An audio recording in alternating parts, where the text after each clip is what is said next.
The business plan. Chapter 3 is where our discussion starts today. And when we look at the business plan, there are various components to the plan. There's an executive summary that is usually written at the end and then placed at the beginning of the business plan. There's a company description that does just that, describes the company and the organization. There's an analysis of our strengths, weaknesses, opportunities, and threats. We then develop strategy around what we're going to do, and the business programs then allow us to tell how we're going to do that. The financials help us make sure that we are, from a monetary standpoint, on track to be able to sustain our plan. Implementation means that we've taken the necessary steps to put our plan into play.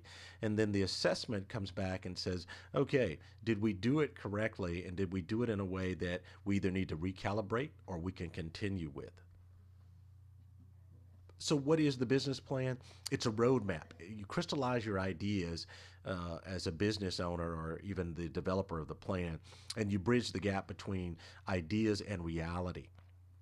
It's a work in progress. You never really quite finish it. So look at it as a living, working document. It's a tool for raising investment specifically, and that's one of the differentiation points between business planning and other types of business planning, like diversity, marketing, or management or leadership planning, and then presenting the approach used to kind of exploit the opportunities that are presented to you.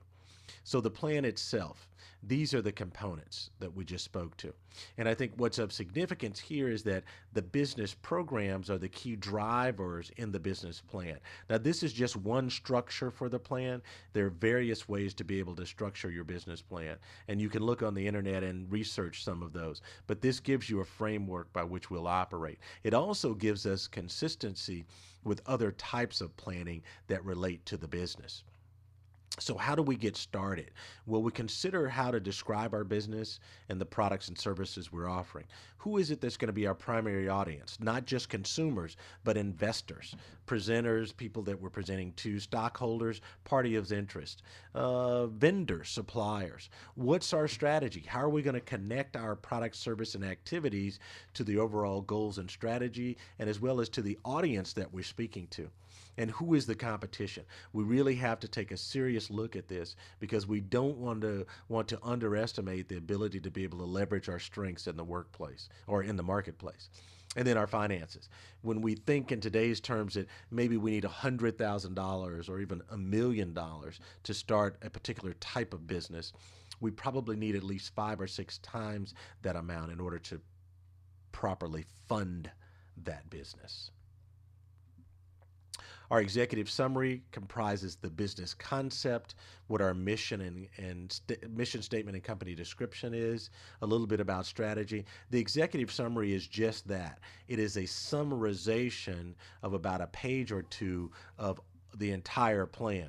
So you're giving someone the ability to kind of pique their interest about what you're doing and look further into the actual plan. And that's why the executive summary is written at the end of a plan and then placed at the beginning in a summarization format. The company description. What's our vision in the next 3 to 5 years, and what is the industry that we operate within? Our finances, our assets, our key contributors should be outlined, as well as what our growth potential is and the time frame for that, and then what name we have chosen for the particular business and service area and location that we're operating within. And then that gives us foray into our SWOT. And we'll talk more about SWOT in a couple of other chapters. But the strengths, weaknesses, and opportunities and threats are significant. You have to have an honest appraisal of who you are inside your organization and who you are outside. So think in terms of SWOT covering internal and external factors. But what's most significant about the SWOT is that the analysis gives you the greatest potential for your organization. So how you analyze a SWOT is more significant in some ways than the SWOT itself. Your market overview and then changes in the market really are important in developing what you're going to do because the SWOT is the foray into strategy. When we start to look at from a competitive, technological, employee, marketing, and operational perspective, how are we going to start to build this business plan that we're putting together? And these components have to be infused in the plan today. They're not exceptions. There are different ways to do it, but you can't leave them out because that strategy then leads into how we're going to put together our programs. And in a business plan, you will have marketing programs, you'll have management programs, you'll have diversity programs, you'll have business programs.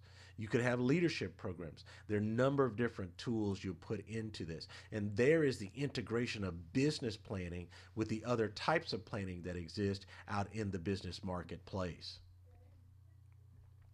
Finances are important, and what I've given you is just an example of a 9 month pro forma.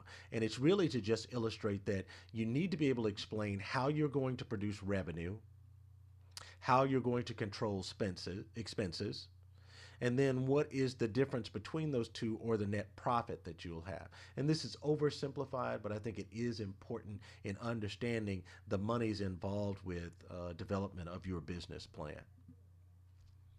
And then implementation, how I'm going to get something done. So there are policies that will have a framework to either empower my employees or restrict them. And then that allows me to either take these actionable steps toward my objectives or it will restrict that activity. But my tactics, those programs that I build, okay, those business programs, need to be time sensitive, have a great degree of specificity, include everyone or as many people as possible, and then look at each functional aspect or area of the business in their execution and implementation. And last but not least is assessment. I'm assessing how competitive I am, whether or not customer service and quality are key components I can continue to stress. Have I integrated my plan in a way that policies and procedures help or enable my organization? How did I introduce it? Did I transition well from strategy to tactics? And is it measurable? This assessment is so important because we don't want to implement a plan that's on the wrong path and then find ourselves down that wrong path for a long time, not being profitable. So the assessment component should be included in your business plan. Here's some definitions that will probably be helpful for you from executive summary to strategy to financials.